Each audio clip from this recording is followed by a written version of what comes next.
Pa-et Laguna Province is acknowledged as the woodcarving capital of the Philippines.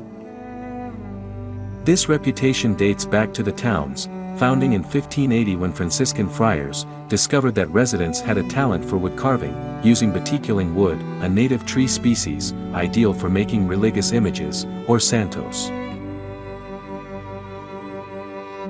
As the Spanish evangelization progressed across the archipelago, the town was tapped to supply the religious statuary needed for, and has not stopped carving santos since then. Carving, the tradition of Pagokit, dates back since time immemorial. Even the national hero, José Rizal, mentioned its works in one of his novels. The Pa-et woodcarving tradition runs deep in history, dating back in the pre-Spanish era. Even the town's name Pa-et goes away from the Spanish colonizers' norms of naming places after saints. It was the result of misunderstanding between a native and a Franciscan priest. When asked what the places was, the native replied, Pa-et, referring to his chisel.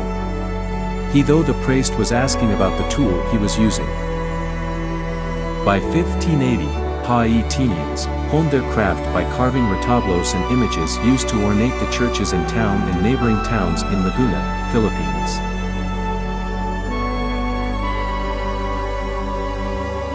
Pa-et woodcarving has been a thriving industry since the Spanish era until now. A walk at the town's market road, it is hard not to notice the rows of shops selling variety of woodwork and papier-mâché. Woodcarving has fascinated a lot of people, and Filipinos have been influenced by different cultures that make woodcraft unique.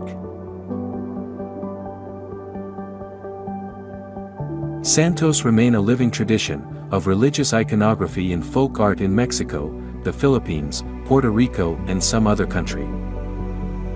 As this religion is a main part of Spanish culture, Filipinos became a part of this tradition as well and has learned to embrace it ever since. Every Catholic holiday and occasions are celebrated with long-time traditions as part of its festivities.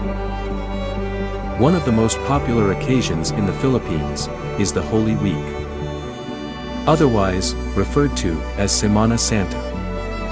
Is a week of contemplation, reflection, and commemoration of the passion and suffering of Jesus Christ. Filipinos will come together to observe long-placed custom and traditions. Palm Sunday, this day is known as the starting day for the Holy Week. Devotees flock together with their Paulus Pass, otherwise known as palm fronds. Pabesa, a ritual where people chant, sing or recite the words of Passion. The Passion Book recounts Jesus' life from his birth, death, and resurrection. Station of the Cross, also called Via Crucis, or Way of the Cross, this is a tradition where Filipinos pray and meditate in front of Jesus, 14 images that depicted his events of crucifixion and resurrection. Visita Iglesia. One of the most popular traditions during Holy Week is Visita Iglesia. This is where Filipinos visit Catholic churches and recite the Station of the Cross. However, as the restrictions are still ongoing, people are silently praying on their own.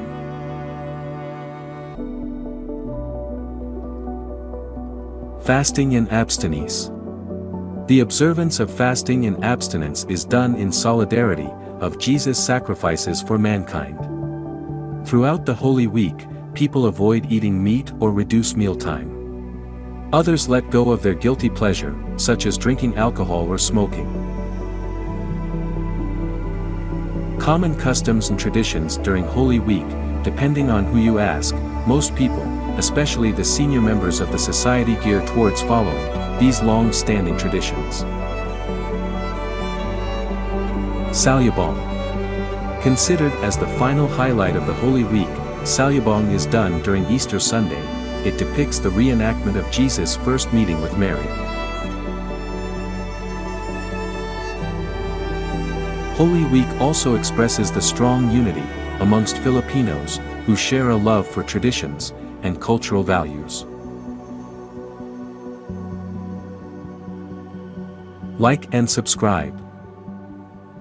And watch more catching videos of all the best eye-catching view has to offer.